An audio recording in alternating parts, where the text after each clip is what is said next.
Boa noite a todos, boa noite aos colegas de painel. Eu queria trazer aqui um tema que tem vindo a se passar nos últimos dias e devo dizer que não traria este tema aqui porque é um tema que tem a ver com o PSD Madeira do Porto Santo, porque nós não temos nada a ver com o PSD Madeira do Porto Santo, não tivesse este comportamento do PSD de Porto Santo influência naquilo que é algumas, nomeadamente a candidatura do PS no Porto Santo. Como é do conhecimento público, houve um convite feito pelo PS Porto Santo para número 2, para vice-presidente da Câmara, a um quadro da Câmara Municipal, que por acaso está próxima da atual Presidente da Câmara. Esse convite teve imediatamente da parte do Sr. Deputado Roberto Silva e Presidente da Comissão Política do Porto Santo e ex-Presidente da Câmara, uma reação violentíssima, demonstrando um nervosismo absolutamente inadmissível e criando, do meu ponto de vista, um clima de intimidação na cidade do Porto Santo. E isto é verdadeiramente muito difícil de aceitar.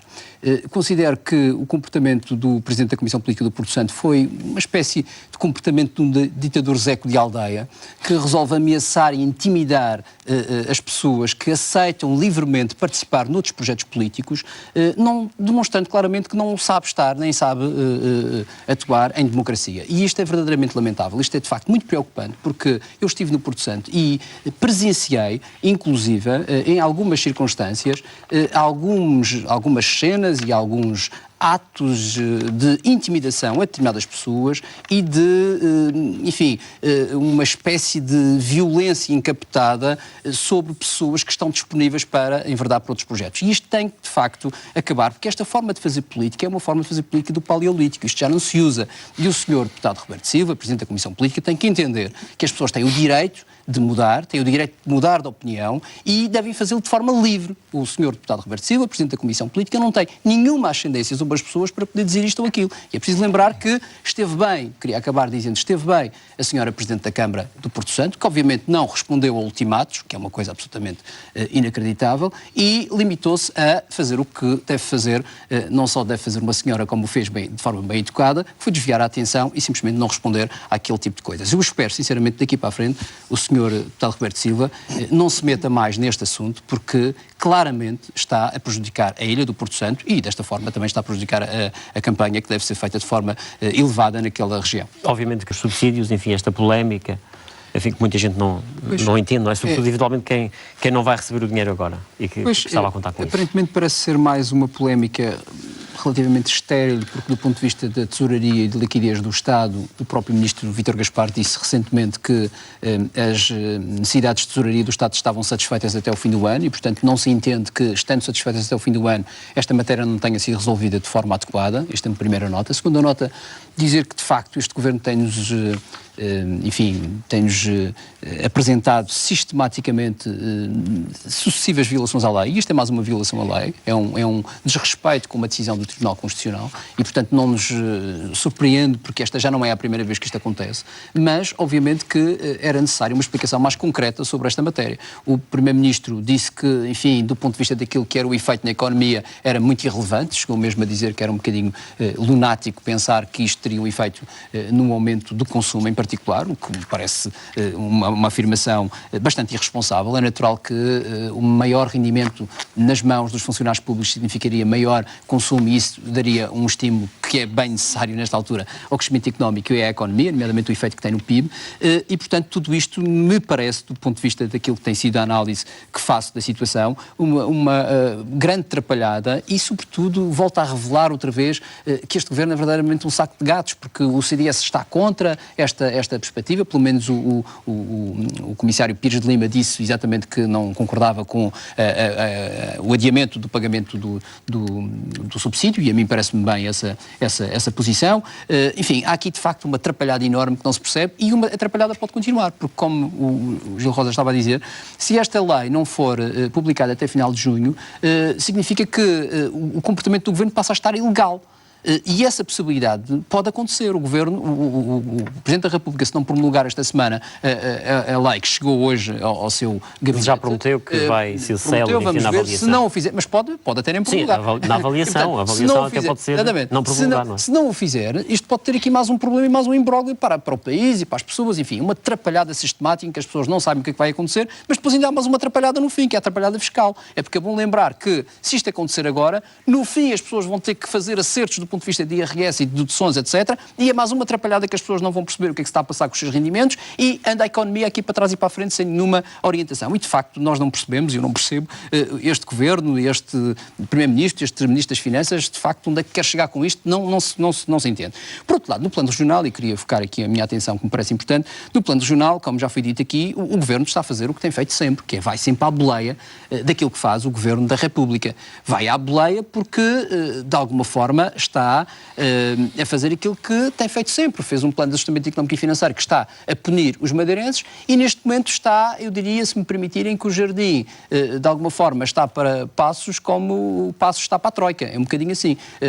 Passos bajula a Troika e faz ainda mais do que a Troika quer e o Jardim tem feito um bocadinho assim. Bajula o Passos, mesmo se dizendo que não, conforme disse a senhora deputada, mas acaba por fazer tudo o que o Passos quer e ainda vai mais além do que o Passos pede. E isso, de facto, é bastante lamentável, porque eu quero lembrar que esta matéria dos subsídios não estava no plano de ajustamento económico e financeiro e, como já foi dito aqui, os Açores estão neste momento, e vão apresentar agora nos próximos tempos na Assembleia Legislativa Regional Autónoma dos Açores um decreto-lei para garantir que os salários são pagos em julho e a questão que se coloca é porque é que isto aqui não se faz. E os Açores também têm um plano de ajustamento, não é? Também tem um plano de ajustamento, não com a dimensão do nosso, mas enfim, nem estas matérias estão salvaguardadas. Agora, há uma questão que eu deixo aqui no ar. O Partido Socialista dá entrada amanhã de um decreto legislativo regional que permite exatamente ao Governo Regional, tendo em conta o orçamento retificativo que vai ser apresentado, o orçamento retificativo não contempla, porque o Governo Regional já disse, não vai contemplar o pagamento dos salários em julho, todos, que era o que devia estar a ser feito. Nós vamos apresentar um decreto legislativo regional precisamente para garantir isso com a aprovação do orçamento retificativo, que isso permite ter margem de manobra para isso. Veremos qual é o posicionamento do PSD nesta matéria. E esperemos que o PSD reflita sobre esta questão e perceba que está na altura de ter um posicionamento próprio sobre aquilo que é a região autónoma da Madeira e de colocar na prática aquilo que tem dito nos discursos, porque nós estamos habituados a ver o Dr. Jardim vociferar contra tudo e contra todos, e a dizer que está contra tudo e contra todos, e a dizer que não vai fazer aquilo que os senhores querem, mas está sistematicamente a implementar. E, portanto, também a opinião do... Em condições é que vai ser feito o pagamento. A Madeira tem a capacidade, como disse há bocadinho, os Açores demonstrou isso mesmo, tem a capacidade de, tendo em conta que o Tribunal Constitucional também obrigou que os subsídios fossem entregues aqui na Madeira, também sabendo que a Madeira tem que fazer um orçamento retificativo para garantir isso, tem a capacidade de decidir pagar nesta altura. E isso era o caminho certo, era esse o caminho. E quando o Sr. Deputado disse que a autonomia não é apenas isto, é bom que a autonomia seja... Acha que é só isto? Mas deixe-me dizer, mas era bom. Mas deixe-me dizer que era bom que esta autonomia, que este discurso de autonomia fosse um discurso concretizável e objetivo. E tinha uma oportunidade agora. Um delírio balofo de boca como nós temos vindo a ouvir do Sr. Presidente do Governo. Era algo concretizável. Não é compatível, Sr. Deputado, não é compatível com um discurso de autonomia de que nós aqui é que fazemos, que nós aqui é que mandamos, nós aqui é que sabemos, e depois quando podemos ter a oportunidade de demonstrar ao povo que estamos a favor do povo e estamos ao lado do povo e que vamos fazer as coisas de acordo com aquilo que são os interesses do povo, fazemos exatamente o que diz Lisboa. O que se está a passar é que o Presidente do Governo está de facto de cócoras perante Passos Coelho e Vítor Gaspar. Isto é lamentável. O Partido Socialista, relativamente a esta matéria, estes elogios do Primeiro-Ministro ao desempenho da região, às contas da Madeira. Bom, eu considero, já disse isso aqui, que os governos, nomeadamente o Governo Regional, existe para defender os madeirenses. E, digamos que toda a ação política, a determinação do Governo Regional deve ser no sentido de defender os madeirenses. Ora, este elogio que Passos Coelho fez a Alberto João Jardim é, do meu ponto de vista, um mau princípio, porque isso significa que o Governo Regional não está a fazer aquilo que eu acabei de dizer, que é defender os madeirenses. Parece-me a mim que os resultados do Plano de Ajustamento Económico e Financeiro são claros para todos. A minha pergunta que falta fazer é se este elogio é porque o Alberto João Jardim está a ser tão eficaz no empobrecimento da economia regional. Será que é por isso? Ou se a Alberto João Jardim está a ser tão eficaz no crescimento do desemprego e nas falências que já se falou aqui? Ou se a Alberto João Jardim está a ser tão eficaz que ainda nem sequer recebemos a última tranche dos 1.000 milhões de euros que estavam acordados? Ou mesmo se, por que razão é que perdemos 30 milhões de euros com este atraso neste aval que a República se comprometeu com a Madeira e que o Dr. Garcês disse que já estava resolvido e que passaram 6 meses. Em cada mês que passava eram 7 milhões a mais de juros. São 35 milhões de euros de juros que nós pagamos a mais por este atraso. São estes os elogios? Ora, parece-me a mim, em conclusão, que Alberto João Jardim é cada vez mais uma espécie de secretário de Estado de Passos Coelho.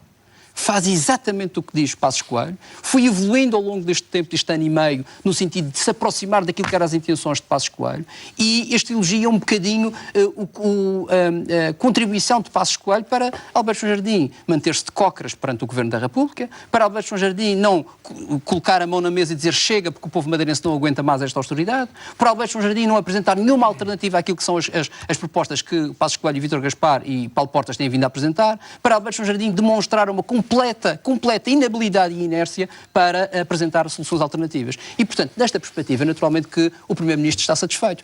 Alberto João Jardim está caladinho, está na quinta vigia resguardado, está simplesmente a fazer aqueles seus comícios delirantes de boca para fora, que não acontece absolutamente nada, que nós vamos fazer isto e nós vamos fazer aquilo, mas na altura em que é preciso, de facto, colocar a mão na massa e dizer, meus senhores, a partir de agora nós queremos o IVA a 13%, nós queremos, de facto, pagar as dívidas que temos às empresas, porque, repara, esta questão que se colocou das dívidas às empresas já estão há 2 anos. Há 2 anos que as empresas esperam, há 2 anos que as empresas esperam por uma dívida de 2,5 mil milhões de euros. E o problema não está resolvido, porque estamos a falar de 1.100 milhões de euros, não estamos a falar de 2,5 mil milhões. É preciso saber onde é que estão os restantes 1.000 milhões, onde é que Alberto João Jardim vai buscar. E, portanto, este elogio a Alberto João Jardim é, obviamente, uma espécie de pai que, perante um menino que foi mal comportado no passado e que agora está a fazer tudo o que o pai pede, resolve elogiar para que a coisa continue assim. Mas, na verdade, o povo da Madeira precisa de uma alteração. Nós não podemos continuar. Repare que há pouco tempo, num programa qualquer, julgo que há 2 ou 3 semanas,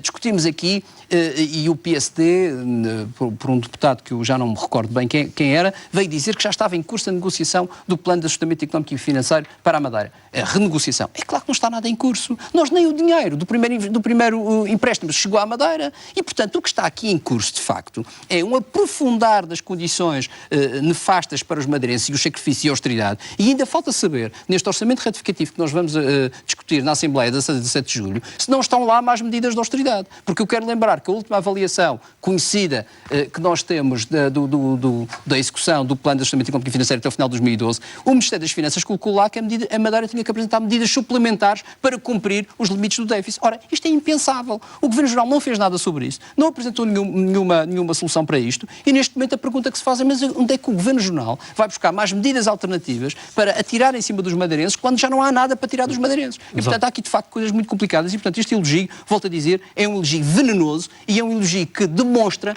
que Alberto João Jardim está a fazer o seu trabalho bem feito. E qual é o trabalho bem feito? Está a punir muito bem os madeirenses.